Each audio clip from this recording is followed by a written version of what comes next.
Je m'appelle Amélie et tous les mardis, je vous propose de rencontrer une personne qui essaye de son mieux de répondre aux enjeux écologiques à travers des petits ou grands gestes du quotidien. J'espère que vous écouterez avec affection leur chemin, leurs combats, leur colère, ainsi que leur joie, leur fierté et leurs bons conseils.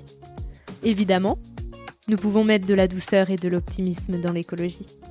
À travers ces épisodes, je souhaite semer des petites graines qui permettront, évidemment, de faire éclore de nouvelles croyances.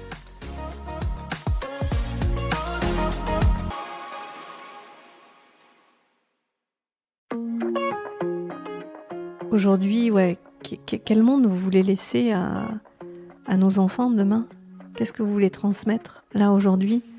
À partir de vous, à partir du cœur, là, ici et maintenant, qu'est-ce que tu as envie de transmettre pour demain ?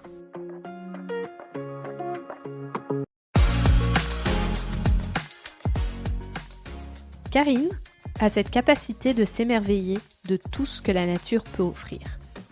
Les levers ou couchers de soleil, le chant des oiseaux, le bruit du vent dans les arbres. Son souhait est que les personnes ouvrent les yeux à la beauté du monde afin de ressentir la bonté du cœur. Elle sait poser les questions qui permettent de prendre du recul sur soi, sur la vie, sur le monde. Je vous laisse en compagnie de Karine. Bonjour Karine. Bonjour Amélie. Comment vas-tu ? Heureuse. La première question que j'ai à te poser, c'est quel est ton sentiment aujourd'hui quand on parle d'écologie ? Quelle vaste question. Alors, j'ai un sentiment mitigé. Et à la fois, je me rends compte que les prises de conscience se font de plus en plus. Ça reste encore trop lent à mon goût, mais je sens que c'est quelque chose qui commence à arriver dans chacun des foyers où, même si on est encore dans des espaces qui soient très très clivants, je rencontre de plus en plus de personnes avec une sensibilité et qui se posent des questions et qui se repositionnent aujourd'hui. Et que doucement, peut-être qu'on est en train de changer un paradigme et qu'on laisse un ancien monde pour quelque chose qui émerge. Je ne me voile pas la face, ça va pas être facile, mais peut-être qu'on sera de plus en plus à se rassembler autour de ça. Et comment toi tu te présenterais sous le prisme de l'écologie ? Alors moi, je me présenterais sous quelque chose qui est du liant et de cette toile de la vie où on est tous reliés à cette terre qui fait de nous ce que nous sommes aujourd'hui, qui nous nourrit et pour lequel j'ai beaucoup de gratitude, de respect. Donc moi je partirais de cet endroit-là, de cette toile du vivant que j'ai envie d'incarner aussi et pour lequel j'appartiens. Et cette toile du vivant, elle a toujours été présente chez toi ou ça a été un chemin ? Alors je dirais qu'il y a les deux. Du plus loin que je me souvienne, j'ai toujours été proche de la nature, dans une espèce de connivence, d'appartenance. Petite déjà, c'était un lieu de ressources. J'ai des souvenirs où mon enfance, j'habitais dans le sud, dans le Gard, à Bagnols-sur-Cèze exactement, dans une cité. Et derrière cette cité, on avait un grand espace vert. Alors à l'époque, pour moi, il était immense. Quand je suis revenue en tant qu'adulte, c'était un tout petit espace. Et là, c'était vraiment un lieu de ressources où je pouvais me nourrir, me retrouver, me connecter à cet endroit qui était pour moi magique, au milieu, dans les herbes hautes, dans les bois, à pouvoir me raconter des histoires. Et j'avais plein de personnages et plein de choses autour de moi qui pouvaient me répondre et qui me répondaient. Donc j'ai toujours été liée à cet environnement, à mon environnement. Et ensuite, ça a été par des étapes. Alors, au départ, des compréhensions, et puis au-delà de la compréhension, des prises de conscience. La première a été mon entrée dans la vie active. J'étais quelqu'un de très introverti et c'était pour moi c'était difficile de connecter justement avec le monde des humains. Et il a fallu que je puisse sortir de ça pour pouvoir travailler aussi. Donc la première prise de conscience a été ça. J'ai pris un emploi dans la restauration, justement pour pouvoir observer comment ça fonctionnait en fait en société, comment chacun se liait. Et puis j'ai passé cette étape. Ensuite, les autres prises de conscience ont été des rencontres. Suzanne, qui m'a amenée aussi justement à une alimentation vivante. Donc là, j'ai commencé à comprendre aussi certaines choses. Qu'est-ce qu'une alimentation vivante ? Alors, elle était elle est tombée malade et à partir de là, elle a commencé aussi à transformer son alimentation, c'est-à-dire à aller chercher des produits sains, pas transformés, et puis aussi à cultiver son jardin, à faire pousser des germes et à travailler autour de la micronutrition, etc. Donc elle m'a amené un petit peu cet univers. J'étais jeune, j'avais pas forcément toutes les clés de compréhension et de prise de conscience. Néanmoins, voilà, elle a planté des petites graines à ce moment-là. Elle m'a amené à découvrir la sophrologie. Donc là, la sophrologie, on est aussi dans des états de conscience modifiés où on nous demande d'accueillir ce qui est là sans jugement. Et c'est quelque chose que je retrouvais, je faisais le lien avec mes états, moi, quand je suis en pleine nature. Donc là, c'était vraiment aussi une prise de conscience pour le coup. Et puis ensuite, il y a eu la naissance de mes enfants, où là, je me suis dit, ah, voilà, j'ai ma fille en premier, je me revois à la maternité, avec ce petit être entre les mains, en me disant, tiens, tu arrives dans ce monde, mais finalement, qu'est-ce qu'on est en train d'en faire de ce monde ? Et c'était il y a déjà 26 ans, donc on était déjà dans... Je prenais conscience de choses qui n'allaient pas, en tout cas qui moi, me heurtaient. Et je pense que là, j'ai commencé à être un peu plus active et à créer un environnement autour de moi pour que mes enfants grandissent en lien aussi avec la nature. Ce qui a impliqué un déménagement à la campagne, à m'intéresser à au départ, comment faire un potager, pouvoir cuisiner aussi de manière la plus saine possible. Ensuite, il y a eu l'arrivée de mon fils, où là, 3 ans après, j'avais encore grandi par rapport à ça.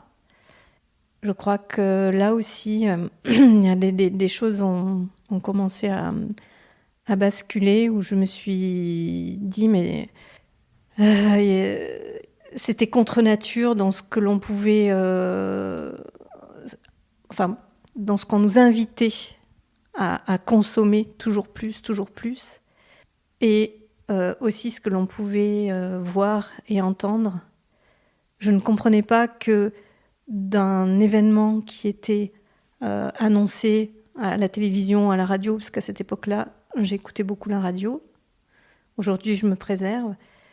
Mais d'une nouvelle qui était difficile à entendre, tout d'un coup, on basculait sur une victoire sportive, etc., qui a amené qu'on banalisait tout de suite cet événement qui, pour moi, était non entendable, enfin, qui me bouleversait. Donc là, j'ai commencé aussi à mettre des choses en place, comme aller chercher l'info qui, pour moi, m'amènerait à, justement, comment moi, je vais pouvoir participer aussi alors, c'est peut-être un peu fort comme terme, mais à éveiller autour de moi, qu'on prenne conscience que ça, c'est pas rien. Voilà, on a des forêts en Amazonie qui sont détruites, il y a des choses chez nous qui se passent où c'était pour moi pas entendable. Un autre événement, ça a été l'explosion de l'usine AZF à Toulouse. Ah oui, c'était à Toulouse. Où là, j'ai été bouleversée. J'ai eu beaucoup de mal à m'en remettre, à me dire mais comment on en arrive aussi à ça. Donc ça a fait son petit chemin. Et puis aujourd'hui, le dernier événement en date, ce sont les incendies de cet été, qui ont été violents puisqu'on était au cœur des incendies. Et quand je vois l'environnement dans lequel on est et le temps qu'il faudra pour que tout ça se répare, et que ce sont des sujets au sein même d'un petit village comme le mien soient aussi clivants, j'éprouve beaucoup de tristesse, d'émotion d'un côté, et j'ai des parts aussi où je me dis comment je répare moi de ce côté-là aussi. Ce qui m'a amenée à travailler en tant que coach pour pouvoir avoir un éveil des consciences et amener chacun et chacune à s'émerveiller, à retrouver, à toucher l'émerveillement. Ouais, c'est ça. Et toutes ces prises de conscience, tu les as eues toutes seules ou tu as eu des aides extérieures? Donc tu parlais de Suzanne tout à l'heure, mais est-ce que tu en as eu d'autres ou tu as fait ton bout de chemin toute seule et à force de faire ce chemin-là, tu as trouvé des gens? Comment ça s'est passé? Je crois que c'est un ensemble. Oui, c'est au fil des rencontres, au fil des environnements, des questionnements aussi, où moi je me questionne beaucoup et comme j'ai besoin de réponses, je vais les chercher. Donc voilà, je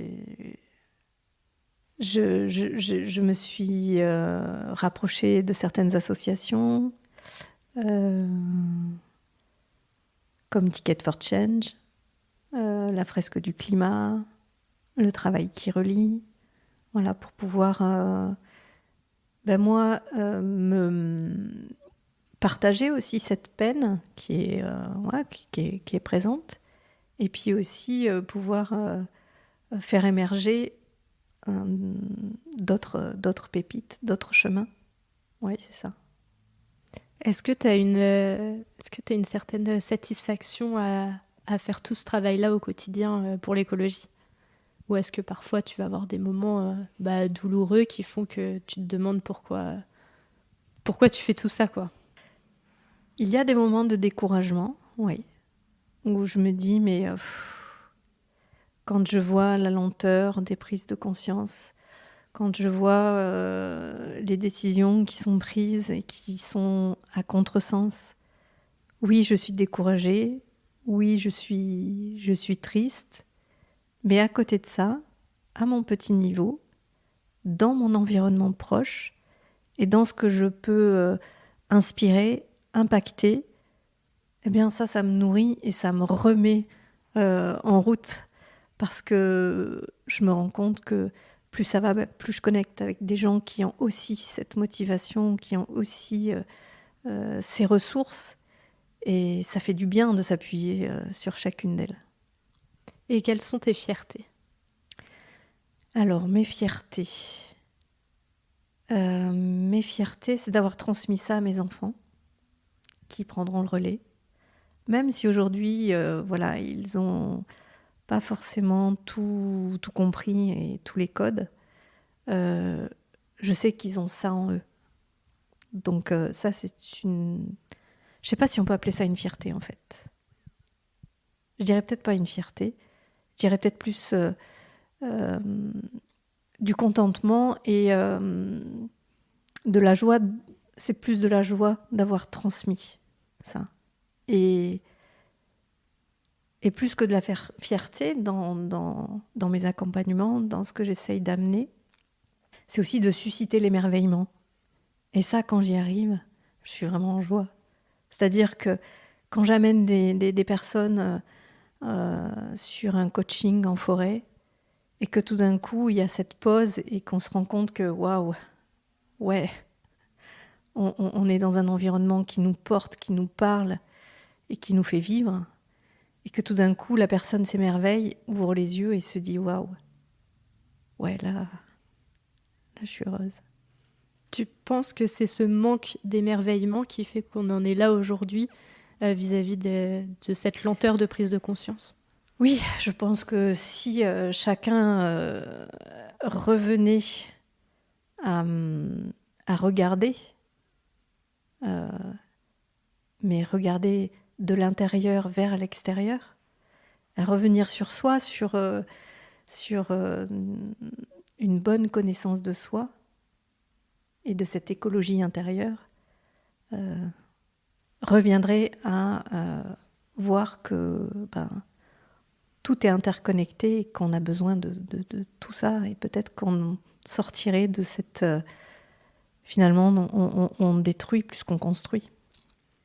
Tu penses que c'est plus facile d'abord de s'aimer, puis ensuite aimer la nature? Ou est-ce que aimer la nature peut permettre de s'aimer? Je pense que plus on se connaît, et plus on sera à même d'aller voir la beauté du monde et de ce qui nous entoure. Donc pour moi, c'est de l'intérieur vers l'extérieur. Donc d'abord le développement personnel. Une meilleure connaissance de soi, une meilleure écologie de soi, pour prendre les bonnes décisions pour l'autre, pour le monde et pour ce qui nous entoure. Et donc vu que tu es coach, je ne sais pas si les gens l'avaient compris, est-ce que tu te rends compte que plus tu arrives à ce que les personnes avec qui tu travailles se connaissent et plus ils vont vers la nature, ou alors c'est vraiment que quelques personnes qui sont comme ça? Ou est-ce que tu te rends compte que ce lien avec la nature, il se fait très rapidement une fois que la personne elle se connaît? Toutes les personnes que j'ai accompagnées,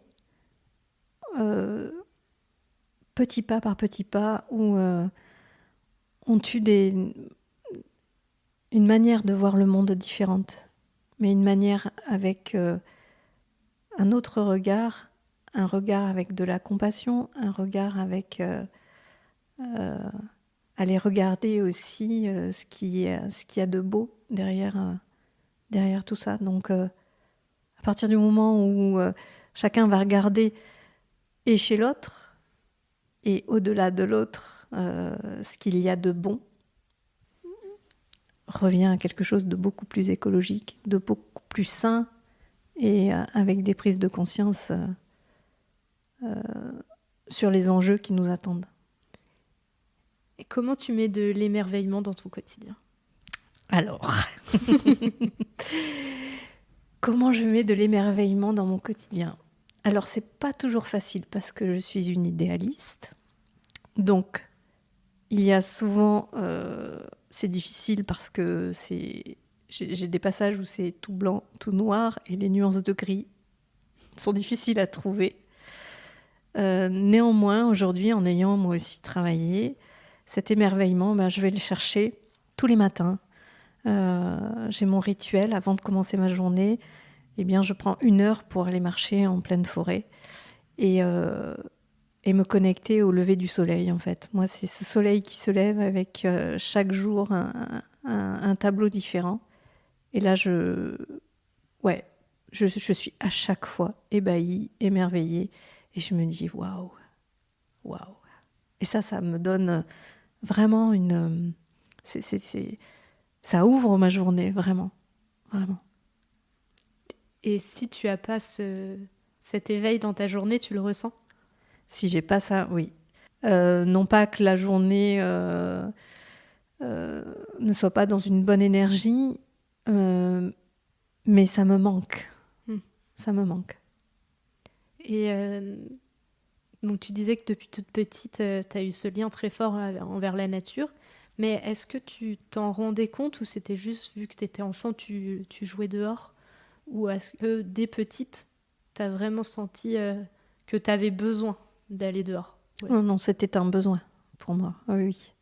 C'était un besoin parce que c'est vraiment un lieu de ressources. Ma ressource, moi, c'est vraiment connecté à la nature. Euh, L'océan aussi, avec des origines bretonnes, puisque mes arrière-arrière-grands-parents sont natifs de l'île d'Ars, dans le golfe du Morbihan. Donc il y a cet attachement, je crois, déjà dans les veines, euh, où j'ai besoin. Si je ne peux pas vivre plus de 3-4 jours en plein centre-ville. Ça m'est difficile. Le bruit, les odeurs, les sons, ouais, c'est violent pour moi. Donc, non, et ça depuis toute petite. Quels sont tes objectifs pour cette transition écologique que tu as envie de mettre en place aujourd'hui? Alors là, tu viens toucher mon côté idéaliste. Dans un idéal, moi, je voudrais que ça aille beaucoup plus vite, qu'on prenne des décisions qui peuvent paraître radicales, mais qui sont pour moi indispensables. Et puis d'amener dès le plus jeune âge, voilà, à enseigner aussi ça, à pouvoir transmettre tout ce vivant. Et moi, de continuer à inspirer, alors déjà dans mon évolution personnelle, et à chaque fois, de continuer à transmettre. Si tu avais une baguette magique, qu'est-ce que tu mettrais en place en premier? Si j'avais une baguette magique, je mettrais en place, voilà, je mettrais un petit coup de baguette magique à chacun pour qu'il puisse regarder, qu'il puisse ouvrir les yeux et le cœur et regarder vraiment la nature, mais au-delà de la nature, de notre environnement, la nature humaine, et puis que chacun puisse, voilà, ce regard Pygmalion aussi, d'aller regarder ce qui est beau, ce qui est bon, ce qui est bio.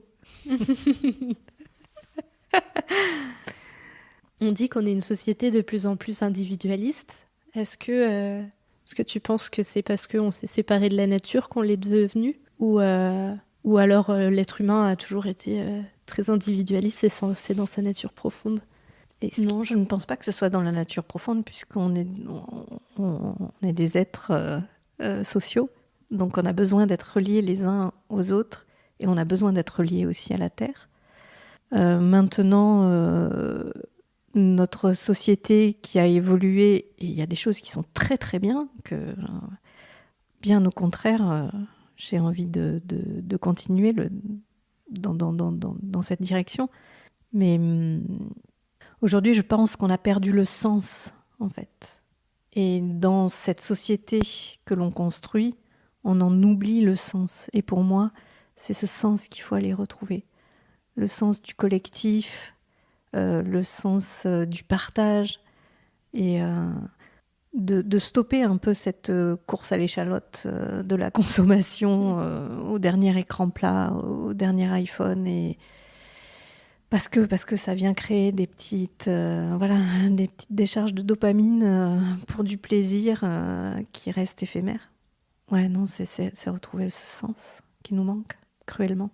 Et au-delà de l'émerveillement, qu'est-ce que tu pourrais donner comme conseil aux personnes pour qui se lancent, eux, dans leur quotidien vers une transition écologique? Alors, j'ai pas l'habitude de donner des conseils. Alors peut-être que de donner un conseil, je poserais peut-être plus une question. C'est aujourd'hui, ouais, quel monde vous voulez laisser à nos enfants demain? Qu'est-ce que vous voulez transmettre là aujourd'hui, à partir de vous, à partir du cœur, là, ici et maintenant? Qu'est-ce que tu as envie de transmettre pour demain? Donc c'est ce que tu répondrais à des personnes qui disent de toute manière, ouais. Nous on connaîtra pas tout ça, donc on s'en fiche, on continue à vivre comme ça. Ouais, je dirais ok. Mais pour demain, pour tes enfants, pour les gens que t'aimes qui ont des enfants, qu'est-ce que tu as envie de faire de ce monde de demain? Ouais, ça me touche cette question. Donc l'émerveillement t'apporte énormément de bonheur, le partage aussi. le fait de t'ouvrir les yeux aux personnes que tu peux dans ton entourage. Et tout ça, ça t'apporte le bonheur suffisant pour continuer à travailler dans cette transition écologique? Ou est-ce que tu trouves aussi ton bonheur ailleurs que dans ce que je viens de citer? En fait, mon bonheur, je le crée tous les jours. Je vais le chercher. Je vais le chercher dans des choses qui sont parfois inattendues. Et je le crée, ce bonheur. Moi, je sais très bien que mon idéal, je ne sais pas si je pourrais l'atteindre un jour. Néanmoins, tout ce chemin pour y arriver, autant faire qu'il soit un chemin justement merveilleux et avec du bonheur. Mais bien sûr, je suis bien consciente que c'est pas toujours facile et je le vis et c'est parfois douloureux. Mais même dans cette douleur, quand c'est difficile, eh bien, pouvoir se poser, regarder et accepter que, il y a des choses que je ne pourrais pas changer et c'est ok. Mais dans ce cadre qui ne change pas, moi, Karine, qu'est-ce que je peux faire? Qu'est-ce que je peux imaginer? Qu'est-ce que je peux créer? Qu'est-ce que je peux transmettre pour traverser ça? C'est beau. Et pour finir, je voudrais te poser une dernière question. Sauf si après tu as des choses à rajouter, je te laisserai les rajouter. Qu'est-ce que l'écologie pour toi? Qu'est-ce que l'écologie pour moi? Pour moi, l'écologie, c'est un espace d'équilibre. Pour moi, l'écologie, c'est un espace relié. Pour moi, l'écologie, c'est un regard, c'est une sensibilité et c'est aussi de l'engagement. C'est aussi de l'action, c'est aussi parfois du désespoir. Mais quoi qu'il en soit, j'ose espérer, imaginer que chacun saura trouver sa place, du tout petit être à ces grands arbres, à nous, que chacun prenne sa place, quoi. Pour moi, c'est ça l'écologie, qu'on puisse tous se relier, s'aider. Je combats pas contre, mais je suis avec. Et ça rejoint toutes les dimensions et tous les domaines de vie. Merci. Merci. Est-ce que tu veux rajouter quelque chose? Qu'est-ce que j'ai envie de rajouter? J'ai envie de rajouter... Qu'est-ce qu'on peut faire tous ensemble pour que demain soit un émerveillement? Allez. Merci d'avoir écouté cet épisode. J'espère qu'il vous a donné envie de participer à la transition écologique et vous a donné une nouvelle oreille attentive à ce qui nous entoure. Si le cœur vous en dit, je vous propose de me laisser un avis, de vous abonner et de me rejoindre sur Instagram, Facebook et LinkedIn. Vous pouvez m'envoyer un message à évidemment e.vie.de2ment.podcast@gmail.com. En attendant mardi prochain, je vous souhaite, évidemment, de jolis moments de vie en pleine nature.